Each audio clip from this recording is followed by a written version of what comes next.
जनवरी 1972 पाकिस्तान का मुल्तान शहर। कड़ाके की ठंड पड़ रही थी। शहर के बाहरी इलाके में एक गेस्ट हाउस के लॉन में एक बड़ा सा शामियाना लगाया गया था। अंदर अलाव जल रहे थे, लेकिन ठंड इतनी थी कि किसी को राहत नहीं मिल रही थी। शामियाने के नीचे इकट्ठा थे पाकिस्तान के सबसे काबिल वैज्ञानिक और इंजीनियर। माहौल में तनाव था। कुछ हफ्ते पहले ही पाकिस्तान 1971 की जंग हारा था। देश टूट चुका था। अब नए राष्ट्रपति जुल्फिकार अली भुट्टो देश के वैज्ञानिकों से कुछ कहना चाहते थे। फिरोज खान अपनी किताब eating grass the making of the Pakistani bomb में लिखते हैं कि भुट्टो मीटिंग में आए और सीधे मुद्दे पर आ गए। उन्होंने वैज्ञानिकों से पूछा, क्या तुम मुझे 3 साल में एक एटम बॉम्ब दे सकते हो? कितना वक्त लगेगा? सवाल सीधा था, इरादा साफ। मीटिंग में मौजूद पाकिस्तानी एटॉमिक एनर्जी कमीशन के तत्कालीन चेयरमैन IH उस्मानी और कुछ अन्य वरिष्ठ वैज्ञानिक हिचकिचाए। उन्हें पता था कि ये राह आसान नहीं, इसमें बेहिसाब पैसा, संसाधन और वक्त लगेगा और अंतर्राष्ट्रीय दबाव झेलना पड़ेगा। कोई कुछ नहीं बोल पा रहा था। तभी एक युवा इंजीनियर सुल्तान बशीरुद्दीन महमूद ने एक स्कूली बच्चे की तरह अपना हाथ हवा में उठाया। भुट्टो, जो हमेशा ड्रामा पसंद करते थे, उनकी नजर उस पर पड़ गई। महमूद लगभग दौड़ते हुए मंच पर पहुंचे। भुट्टो से बोले, जनाब, अब तक हर कोई यहाँ आपकी तारीफ कर रहा है, लेकिन हकीकत यह है कि Pakistan institute of nuclear science and technology जाने वाली बस का कंडक्टर भी उसे नीलौर बम फैक्ट्री कहता है। आम जनता सोचती है कि हमारे पास पहले से ही बम है, लेकिन हमारे पास कुछ नहीं। बातें करने का वक्त गया। पाकिस्तान को बम बनाने की जरूरत है अभी। महमूद के शब्दों ने जैसे शामियाने में करंट दौड़ा दिया। माहौल, जो अब तक थोड़ा दबा सा था, एकदम से चार्ज हो गया। भुट्टो ने, जो शायद यही प्रतिक्रिया चाहते थे, फिर पूछा, तो बताओ कितने साल लगेंगे? इसके बाद जो हुआ वो महमूद के शब्दों में एक मछली बाजार जैसा माहौल था। कोई चिल्लाया 5 साल, कोई 7 साल, कोई 10 साल। हर कोई अपनी राय देना चाहता था। हाथ हवा में उठ रहे थे और शोर बढ़ता जा रहा था। अंत में भुट्टो ने अपना हाथ उठाया। सब शांत हो गए। इसके बाद भुट्टो बोले, 5 साल बहुत ज्यादा है, इसे 3 साल में करो। इस तरह भुट्टो ने पाकिस्तान की न्यूक्लियर प्रोग्राम की नींव रखी। भुट्टो जो कहा करते थे, घास खा लेंगे लेकिन एटम बम जरूर बनाएंगे। हालांकि एटम बम का मुंह नहीं देख पाए। उससे पहले इस मीटिंग के बाद PAEC यानी पाकिस्तान एटॉमिक एनर्जी कमीशन पूरी तरह हरकत में आ गया। शुरुआती योजना प्लूटोनियम आधारित बम बनाने की थी। ये वो रास्ता था जिस पर अमेरिका, सोवियत संघ, ब्रिटेन और फ्रांस जैसे देश पहले चल चुके थे। इसके लिए चाहिए था एक रीप्रोसेसिंग प्लांट जो परमाणु रिएक्टर में इस्तेमाल हुए ईंधन यानी स्पेंट फ्यूल से हथियार बनाने लायक प्लूटोनियम 239 को अलग कर सके। इसके लिए पाकिस्तान ने फ्रांस की एक नामी कंपनी सेंट गॉबेन न्यूक्लियर के साथ एक बड़ा रीप्रोसेसिंग प्लांट बनाने के लिए बातचीत शुरू की। ये प्लांट कराची के पास चश्मा में लगाया जाना था। लंबी बातचीत के बाद मार्च 1973 में दोनों देशों के बीच समझौता हुआ। 1974 के अंत तक औपचारिक कॉन्ट्रैक्ट पर हस्ताक्षर भी हो गए। पाकिस्तान ने फ्रांस को एडवांस पेमेंट भी कर दी। ऐसा लग रहा था कि पाकिस्तान ने प्लूटोनियम बम बनाने की दिशा में एक बड़ी बाधा पार कर ली है। लेकिन तभी 18 मई 1974 को भारत ने पोखरण में स्माइलिंग बुद्धा कोड नेम से अपना पहला परमाणु परीक्षण कर दुनिया को और खासकर पाकिस्तान को चौंका दिया। भारत अब परमाणु क्लब का अनौपचारिक सदस्य बन चुका था। इस घटना ने पाकिस्तान में खतरे की घंटी बजा दी। जुल्फिकार भुट्टो को लगा कि अब परमाणु बम बनाना सिर्फ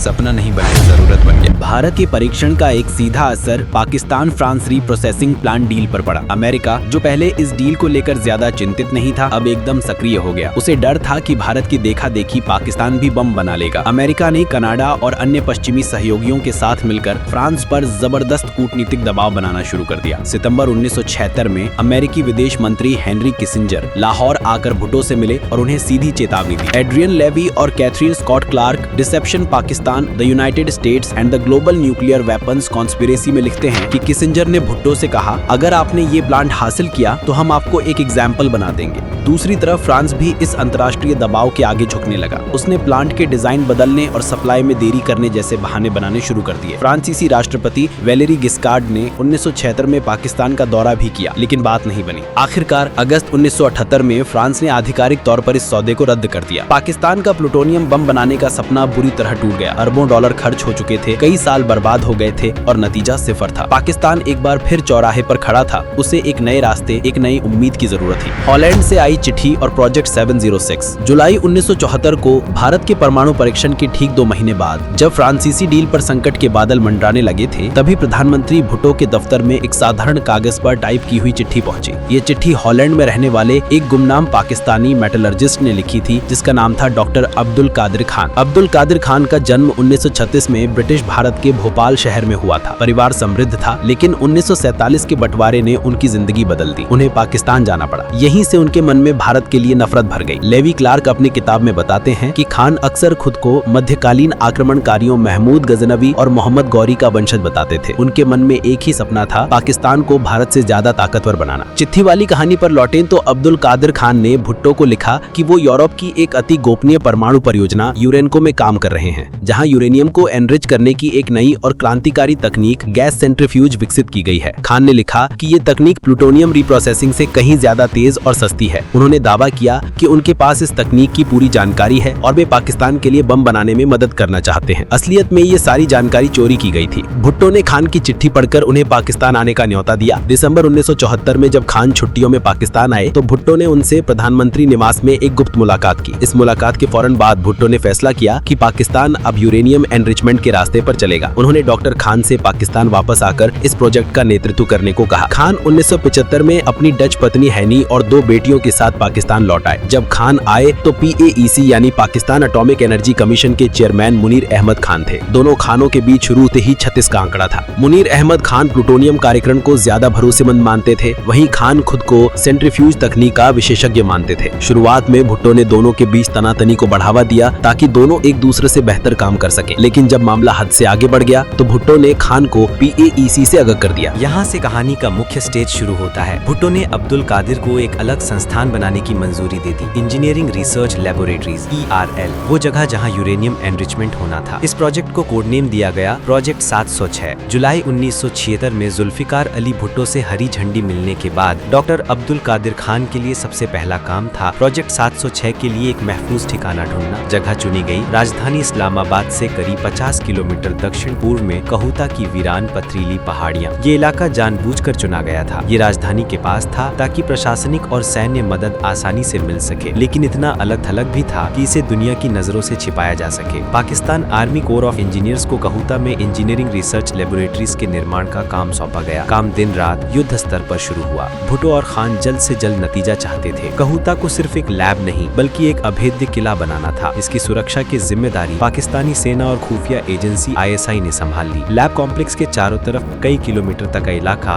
प्रतिबंधित क्षेत्र घोषित कर दिया गया। अंदर जाने वाले हर रास्ते पर सेना की कड़ी चौकियां थी। लैब के चारों तरफ ऊंची कंक्रीट की दीवारें खड़ी की गईं, जिनके ऊपर कटीले तारों की कई परतें बिछाई गईं। दीवारों और बाड़ों के बीच बारूदी सुरंगें बिछा दी गईं। जमीन से हवा में मार करने वाली मिसाइलें यानी सरफेस टू एयर मिसाइल्स और एंटी एयरक्राफ्ट गनें तैनात की गईं, ताकि किसी भी हवाई हमले को नाकाम किया जा सके। कॉम्प्लेक्स के अंदर और बाहर हजारों सैनिकों का 24 घंटे पहरा रहता था। कहूता की गोपनीयता बनाए रखने के लिए किस हद तक जाया गया, इसका अंदाजा लेवी और स्कॉट क्लार्क की किताब डिसेप्शन में बताए गए एक हिस्से से लगता है। कहूता के आसपास की पहाड़ियों में एक खास किस्म की जंगल घास उगती थी, जिसे स्थानीय लोग कहू घास कहते थे। इस घास की एक तेज गंध निकलती थी जो हवा के साथ दूर तक फैलती थी। ISI को शक हुआ कि कहीं विदेशी जासूस इस गंध के सहारे लैब के करीब न पहुंच जाएं या हवा के सैंपल लेकर कुछ पता न लगा लें। इसलिए एक बड़े ऑपरेशन के तहत कहूता के आसपास मीलों तक फैली इस कहू घास को कटवा कर नष्ट कर दिया गया। मकसद था कहूता का हर निशान मिटा देना। पाकिस्तान ने कहूता को कितना भी छिपाने की कोशिश की, लेकिन दुनिया की तमाम प्रमुख खुफिया एजेंसियों की नजर उन पर थी। अमेरिका की CIA, ब्रिटेन की MI6 और जर्मनी की BND को इसकी भनक लग चुकी थी। अमेरिकी जासूसी सैटेलाइट लगातार कहूता की तस्वीरें ले रहे थे, जिनसे वहां चल रहे निर्माण कार्य का पता चल रहा था। लेकिन सिर्फ तस्वीरों से ये साबित करना मुश्किल था कि वहां यूरेनियम एनरिचमेंट का काम हो रहा है। इसके लिए जमीनी सबूत चाहिए थे। इसके लिए तरकीब निकाली गई। कहूता से निकलने वाले नालों के पानी, आसपास की मिट्टी, हवा में उड़ने वाली धूल और लैब के बाहर फेंके गए कचरे से मिले इंसानी बालों के सैंपल तक इकट्ठा किए गए। इन सैंपलों को लैब भेजा गया। सैंपलों में यूरेनियम 235 और यूरेनियम 238 के आइसोटॉप्स पाए गए। साथ ही यूरेनियम हेक्साफ्लोराइड गैस के निशान भी मिले। UF6 वो गैस है जिसे सेंट्रीफ्यूज में डालकर एनरिच किया जाता है। CIA ने कहूता से लीक हो रही UF6 गैस के इन सबूतों को एक कोड नेम दिया था, फिश एंड डक्स। CIA ने सुनने वाले डिवाइस लगाकर भी जासूसी करने की कोशिश की। रिसेप्शन में एक मशहूर किस्सा है कि CIA के एजेंटों ने एक चट्टान के अंदर एक छोटा सा सोलर पावर्ड लिसनिंग डिवाइस छिपाकर उसे कहूता के नजदीक रख दिया। मकसद था अंदर होने वाली बातचीत या मशीनों की आवाज सुनना। लेकिन ISI भी सतर्क थी। उनके लोगों ने देखा कि एक आवारा कुत्ता रोजाना एक खास चट्टान के पास जाकर बेवजह भौंकता है। शक होने पर जब उस चट्टान को सावधानी से तोड़ा गया तो अंदर से CIA का जासूसी डिवाइस बरामद हुआ। पाकिस्तान के परमाणु प्रोग्राम की पोल खोलने में भारत की खुफिया एजेंसी रॉ का भी योगदान था। रॉ ने कहूता प्रोजेक्ट के शुरुआती दिनों में ही पाकिस्तान के अंदर अपने सूत्रों का जाल बिछा दिया था। रॉ को कहूता में चल रही गतिविधियों की काफी सटीक जानकारी मिल रही थी। लेकिन 1978-89 में कुछ ऐसा हुआ जिसने भारत के सारे किए कराए पर पानी फेर दिया। भारत में 1977 में इमरजेंसी के बाद जनता पार्टी की सरकार बनी थी और मोरारजी देसाई प्रधानमंत्री थे। देसाई व्यक्तिगत रूप से परमाणु हथियारों के सख्त खिलाफ थे और पाकिस्तान के साथ संबंध सुधारना चाहते थे। उन्होंने पाकिस्तान के सैन्य शासक जनरल जियाउल हक के साथ टेलीफोन पर बातचीत की। इस दौरान देसाई ने कथित तौर पर जिया को बताया कि उन्हें चिंता करने की जरूरत नहीं, क्योंकि भारत को पाकिस्तान के कहूता में चल रहे गुप्त परमाणु हथियार कार्यक्रम की पूरी जानकारी है जो रॉ से मिली है। देसाई का इरादा शायद जिया को ये विश्वास दिलाना था कि भारत सब जानता है, लेकिन इसका असर उल्टा हुआ। फोन कॉल के तुरंत बाद जिया ने ISI को रॉ के नेटवर्क का पता लगाने का आदेश दिया। ISI हरकत में आई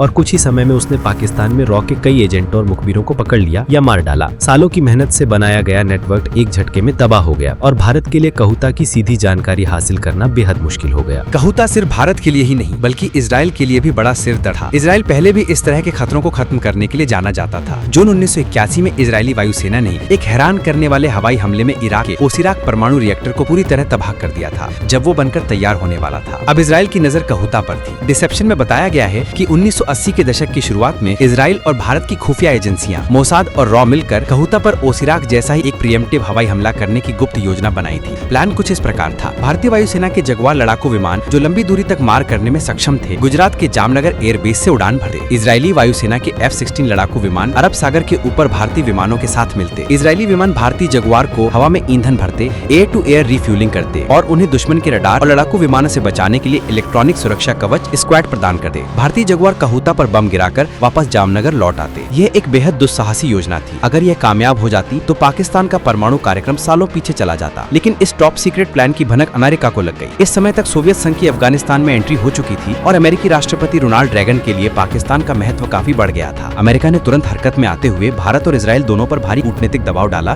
कि वे इस योजना को तुरंत रद्द कर दें। योजना टाल दी गई। उधर कहूता में पाकिस्तान का न्यूक्लियर प्रोग्राम आगे बढ़ता गया। कहूता के अंदर doctor Abdul Qadeer centrifuge plant खड़ा करने के लिए दिन रात एक किए हुए थे। इसके लिए उन्हें हजारों की संख्या में विशेष पुर्जों की जरूरत थी। ये पुर्जे वेस्ट की कंट्रोल लिस्ट में थे, यानी इन्हें आयात निर्यात नहीं किया जा सकता था। ऐसे में डॉक्टर खान ने अपने पुराने सोर्स का इस्तेमाल किया।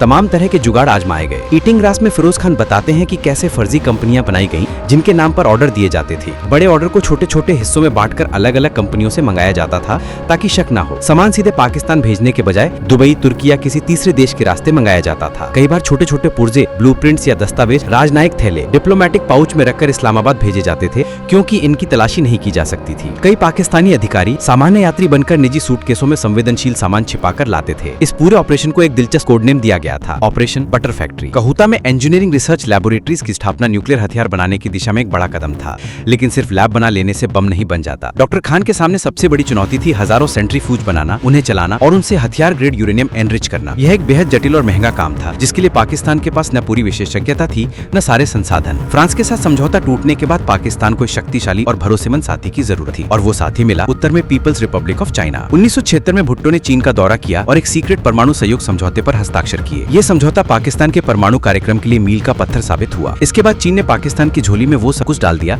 जिसकी उसे जरूरत थी। 1966 में चीन ने 25 किलो टन क्षमता वाले यूरेनियम बम का टेस्ट किया था जिसका कोड नेम था CHIC-4। चीन ने इसी बम का डिजाइन पाकिस्तान को सौंप दिया। इसके अलावा चीन ने पाकिस्तान को लगभग 50 किलोग्राम हथियार ग्रेड यूरेनियम, UF6 गैस के खेप, हैवी वाटर और सैकड़ों चीनी वैज्ञानिक और इंजीनियर्स को कहूता में मदद के लिए भेजा। पाकिस्तान के लिए चीन का ये साथ किसी वरदान से कम नहीं था। इसके बिना शायद पाकिस्तान इतनी जल्दी परमाणु बम बना पाना संभव न होता। पाकिस्तान की न्यूक्लियर ताकत बनने में एक और देश का काफी अहम रोल था, अमेरिका। हालांकि अमेरिका का रवैया इतना सीधा नहीं था। 1977 में जब जिम्मी कार्टर अमेरिका के राष्ट्रपति बने तो उन्होंने परमाणु अप्रसार को अपनी विदेश नीति का अहम हिस्सा बनाया। कार्टर प्रशासन ने पाकिस्तान पर दबाव डाला और जब वो नहीं माना तो पाकिस्तान को दी जाने वाली अमेरिकी आर्थिक और सैन्य सहायता रोक दी गई। 1979 तक अमेरिका का यही रोक रहा। लेकिन दिसंबर 1979 में सोवियत संघ के अफगानिस्तान पर आक्रमण ने सब कुछ बदल दिया। शीत युद्ध अपने चरम पर था। सोवियत संघ को रोकना बड़ी प्राथमिकता थी। मुजाहिदीनों तक हथियार और पैसा पहुंचाने के लिए पाकिस्तान की जरूरत थी। लिहाजा रातों रात पाकिस्तान अमेरिका का महत्वपूर्ण सहयोगी बन गया। नतीजा यह हुआ कि पाकिस्तान के परमाणु कार्यक्रम पर अमेरिकी चिंताएं रातों रात ठंडे बस्ते में डाल दी गई। 1981 में रोनाल्ड रेगन राष्ट्रपति बने। रेगन ने पाकिस्तान को जमकर मदद दी। अमेरिकी कानून साफ कहते थे कि अगर कोई देश परमाणु हथियार बनाने की कोशिश कर रहा है तो उसे अमेरिकी सहायता नहीं दी जा सकती। लेकिन रेगन प्रशासन ने इसका तोड़ निकाल लिया। कानून में एक लचीलापन था कि अगर राष्ट्रपति कांग्रेस को लिखित में सर्टिफाई कर दे कि संबंधित देश परमाणु हथियार नहीं बना रहा तो उसे सहायता दी जा सकती है। रेगन प्रशासन ने 1981 से 1989 तक और फिर जॉर्ज H.W. बुश प्रशासन ने 1990 तक हर साल कांग्रेस को ये झूठा सर्टिफिकेट दिया कि पाकिस्तान के पास परमाणु हथियार नहीं है, जबकि उन्हें इसकी पूरी जानकारी थी। अमेरिकी खुफिया एजेंसियां CIA और स्टेट डिपार्टमेंट को पाकिस्तानी परमाणु कार्यक्रम की पूरी जानकारी थी। इस झूठ के आधार पर अमेरिका ने 1981 से 1990 के बीच पाकिस्तान को $4 अरब से ज्यादा की मदद दी, जिसमें परमाणु बम ले जाने में सक्षम F-16 लड़ाकू विमान भी शामिल थे। अमेरिका ने यह भी नजरअंदाज किया कि पाकिस्तान इन विमानों को परमाणु हथियार ले जाने के लिए मॉडिफाई कर रहा था। अमेरिकी लीपापोती का सबसे बड़ा उदाहरण उदाहरण था क्राइट्रॉन स्कैंडल। 1984 में नाजिर अहमद वैद नाम का एक पाकिस्तानी नागरिक कस्टम विभाग द्वारा पकड़ा गया जब वह अवैध रूप से 50 क्राइट्रॉन खरीद कर प्लेन में ले जा रहा था। क्राइट्रॉन एक छोटा हाई स्पीड इलेक्ट्रॉनिक स्विच होता है जिसका इस्तेमाल परमाणु बम के इंप्लोजन डिवाइस को ट्रिगर करने के लिए होता है। वैद पर आर्म्स एक्सपोर्ट कंट्रोल एक्ट के तहत गंभीर आरोप थे। ऐसा लग रहा था कि अब पाकिस्तान का भांडा फूट जाएगा और अमेरिका को सहायता रोकनी पड़ेगी, लेकिन स्टेट डिपार्टमेंट ने सीधे हस्तक्षेप किया। मकसद था इस मामले को रफा दफा करना ताकि पाकिस्तान के साथ रिश्ते खराब ना हो। वैद पर गंभीर आरोप हटा दिए गए और सिर्फ कस्टम नियमों के उल्लंघन जैसे हल्के आरोप लगाए गए। उसे छोटी मोटी सजा सुनाई गई और कुछ ही महीनों बाद चुपचाप पाकिस्तान डिपोर्ट कर दिया गया। परमाणु बम के लिए 90% से ज्यादा एनरिच्ड यूरेनियम चाहिए, जिसे हथियार ग्रेड हाईली एनरिच्ड यूरेनियम कहते हैं। 1984-85 तक कहूता ने पर्याप्त मात्रा में हथियार ग्रेड HU का उत्पादन शुरू कर दिया था, लेकिन सिर्फ परमाणु सामग्री होना काफी नहीं था। बम को काम करने के लिए जटिल डिजाइन और उसे सटीक तरीके से विस्फोट करने के मैकेनिज्म की जरूरत थी। ये जिम्मेदारी थी Pakistan atomic energy commission PAEC की। PAEC ने इंप्लोजन सिस्टम तैयार किया, यानी यूरेनियम कोर के चारों तरफ हाईली एक्सप्लोसिव रखना ताकि उनके विस्फोट से रिएक्शन क्रिटिकल मास तक पहुंच जाए। इसके अलावा ट्रिगरिंग मैकेनिज्म यानी बम को सटीक समय पर विस्फोट करने के लिए इलेक्ट्रॉनिक सर्किट और हाई स्पीड स्विच लगाना और बम को रखने के लिए मजबूत खोल बनाना जो विमान या मिसाइल से गिराने लायक हो, ये सारे काम PAEC के वैज्ञानिकों ने पूरे किए। पाकिस्तान के पास परमाणु सामग्री और बम का डिजाइन दोनों थे, लेकिन असली परमाणु धमाका किए बिना ये कैसे पता चले कि डिजाइन काम करेगा? इसके लिए प्रैक्टिस जरूरी थी। इसका तरीका था कोल्ड टेस्ट। कोल्ड टेस्ट में परमाणु बम के सभी गैर परमाणु हिस्सों जैसे डेटोनेटर, स्विच और इलेक्ट्रॉनिक्स का परीक्षण किया जाता है। इसमें हाईली एनरिच्ड यूरेनियम की जगह नेचुरल यूरेनियम या किसी इनएक्टिव मेटल का इस्तेमाल होता है। अगर पारंपरिक विस्फोट सही तरीके से और एक साथ फटते हैं और कोर का सटीक दबाव बनता है तो माना जाता है कि डिजाइन सही है और असली परमाणु सामग्री डालने पर यह काम करेगा। पाकिस्तान ने 1983 से 1987 के बीच कई सफल कोल्ड टेस्ट किए। ये परीक्षण पंजाब प्रांत के सरगोधा के पास किराना हिल्स की पहाड़ियों में खोदी गई सुरंगों में किए गए। इन सफल कोल्ड टेस्ट का मतलब था कि पाकिस्तान अब सिर्फ एक स्क्रू ड्राइवर टर्न दूर था, यानी उसके पास बम बनाने का सारा सामान, डिजाइन और तकनीक थी। अब बस असली परमाणु सामग्री को डिवाइस में फिट करने और बटन दबाने की देर थी। पाकिस्तान अब परमाणु दहलीज पर खड़ा था, लेकिन दुनिया को सीधे तौर पर यह बताना खतरनाक हो सकता था। इससे अंतर्राष्ट्रीय प्रतिबंध लग सकते थे और अमेरिका से मिल रही अरबों डॉलर की सहायता बंद हो सकती थी। इसलिए तत्कालीन राष्ट्रपति जनरल जियाउल हक ने एक चालाक नीति अपनाई जिसे न्यूक्लियर एम्बिग्विटी कहा जाता है। इसका मतलब था न तो साफ तौर पर परमाणु बम होने की बात स्वीकार की जाएगी, न ही इनकार किया जाएगा, बस दुनिया को अंदाजा लगाते रहने देना। परमाणु बम है या नहीं इस पर कयास चलते रहेंगे। पाकिस्तान के परमाणु ताकत बनने का सबसे बड़ा इशारा जनवरी 1987 में मिला। भारतीय पत्रकार कुलदीप नैयर को दिए एक सनसनीखेज इंटरव्यू में डॉक्टर अब्दुल कादिर ने कहा, अमेरिका सब जानता है, वो हमें रोक नहीं सकता, हम जब चाहे परमाणु परीक्षण कर सकते हैं। जियाउल हक ने भी कई बार दबे शब्दों में ये बात कही और संकेत दिए। 1987 में टाइम मैगजीन को दिए एक इंटरव्यू में उन्होंने कहा, आप आज लिख सकते हैं कि पाकिस्तान जब चाहे बम बना सकता है। इन बयानों का मकसद साफ था, भारत पर मनोवैज्ञानिक दबाव बनाना, घरेलू जनता को खुश करना और बिना सीधे स्वीकार की अपनी ताकत का प्रदर्शन करना। अगस्त 1988 में जनरल जियाउल हक की एक विमान दुर्घटना में मौत हो गई। पाकिस्तान में एक बार फिर से लोकतंत्र की वापसी हुई। बेनजीर भुट्टो और नवाज शरीफ बारी बारी से प्रधानमंत्री बने, लेकिन सत्ता बदलने से परमाणु कार्यक्रम पर कोई असर नहीं पड़ा। ये कार्यक्रम पूरी तरह पाकिस्तानी सेना और ISI के नियंत्रण में था और इस पर राष्ट्रीय सहमति बन चुकी थी। पाकिस्तान ने परमाणु बम तो बना लिया था, लेकिन उसे तहखाने में बंद कर रखा था। 1990 में दुनिया तेजी से बदली। बर्लिन की दीवार गिरी, शीत युद्ध खत्म हुआ और सोवियत सेना अफगानिस्तान से वापस चली गई। अब अमेरिका को पाकिस्तान की स्ट्रेटेजिक जरूरत पहले जैसी नहीं रही। नतीजा ये हुआ कि अक्टूबर 1990 में अमेरिकी राष्ट्रपति जॉर्ज H.W. बुश ने पहली बार कांग्रेस को यह सर्टिफाई करने से इनकार कर दिया कि पाकिस्तान के पास परमाणु बम नहीं है। इसके साथ ही पाकिस्तान को मिलने वाली अमेरिकी सैन्य और आर्थिक सहायता पूरी तरह बंद कर दी गई। F-16 विमानों की डिलीवरी भी रोक दी गई। अब पाकिस्तान पर अंतर्राष्ट्रीय दबाव बढ़ने लगा कि वो अपने परमाणु कार्यक्रम को रोके या पीछे ले ले, लेकिन पाकिस्तान ने ऐसा नहीं किया।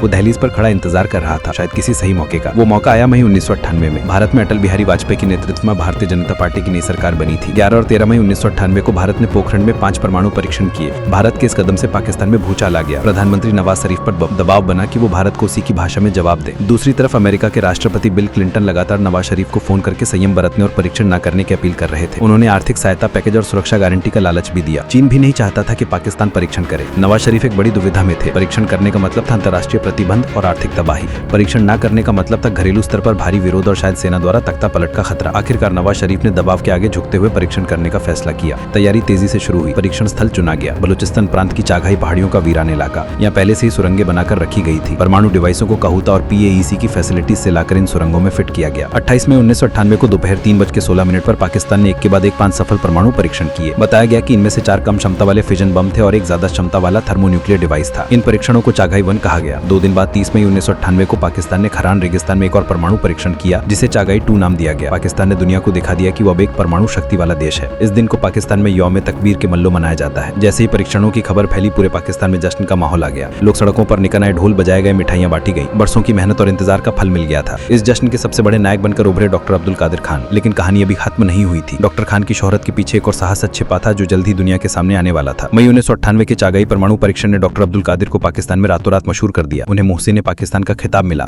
उनकी तस्वीरें नोटों पर छापने की मांग उठी और वो देश के सबसे सम्मानित और शक्तिशाली व्यक्तियों में से एक बन गए थे। लेकिन इस हकीकत का एक दूसरा पहलू भी था। डॉक्टर कादिर ने सिर्फ पाकिस्तान को ही बम नहीं बना कर दिया, बल्कि दुनिया की कई तानाशाही सत्ताओं के पास भी बम यहीं से पहुंचे। दरअसल परमाणु उपकरण लाने के लिए 1970 और 80 के दशक में डॉक्टर खान ने जो अंतर्राष्ट्रीय नेटवर्क बनाया था, उसी का इस्तेमाल वो 1980 के दशक के अंत से गुपचुप तरीके से परमाणु तकनीक और उपकरण बेच रहे थे। खान का परमाणु बाजार एक जटिल नेटवर्क के जरिए काम करता था, जिसके केंद्र में खुद डॉक्टर खान थे, जो इसे कहुता से चलाते थे। इस नेटवर्क के जरिए सेंट्रीफ्यूज के डिजाइन और पुर्जे बेचे जा रहे थे। खान के नेटवर्क से जुड़े वैज्ञानिक और इंजीनियर ग्राहक देशों में जाकर प्लांट लगाने और चलाने में मदद करते थे। सबसे खतरनाक बात यह थी कि खान ने कम से कम एक ग्राहक लीबिया को उसी चीनी बम का डिजाइन बेचा था जो पाकिस्तान ने हासिल किया था। ये सारा कारोबार बेहद गोपनीयता से किया जाता था। सामान को सामान्य मशीनरी बनाकर बेचा जाता था। शिपमेंट के रूट बदले जाते थे। पैसे का लेन देन हवाला या फर्जी कंपनियों के जरिए होता था। गुप्त बैठकें दुबई, इस्तांबुल या कैसाब्लांका जैसे शहरों में होती थी। खान नेटवर्क का सबसे बड़ा ग्राहक था दुनिया का सबसे अलग थलग देश उत्तर कोरिया। पाकिस्तान और उत्तर कोरिया के बीच संपर्क 1990 के शुरुआत में स्थापित हुआ। ये एक सीधा सौदा था, मिसाइल के बदले परमाणु तकनीक। पाकिस्तान को बैलिस्टिक मिसाइल तकनीक की सख्त जरूरत थी ताकि वो भारत के किसी भी शहर तक परमाणु बम पहुंचा सके। उत्तर कोरिया के पास सोवियत संघ से मिली स्कड मिसाइलों पर आधारित नोडोंग मिसाइल तकनीक थी। वहीं उत्तर कोरिया अपने प्लूटोनियम आधारित परमाणु कार्यक्रम के साथ संघर्ष कर रहा था और उसे यूरेनियम एनरिचमेंट की तकनीक चाहिए थी। सौदा हो गया। पाकिस्तान ने उत्तर कोरिया को सेंट्रीफ्यूज तकनीक और उपकरण देने का वादा किया।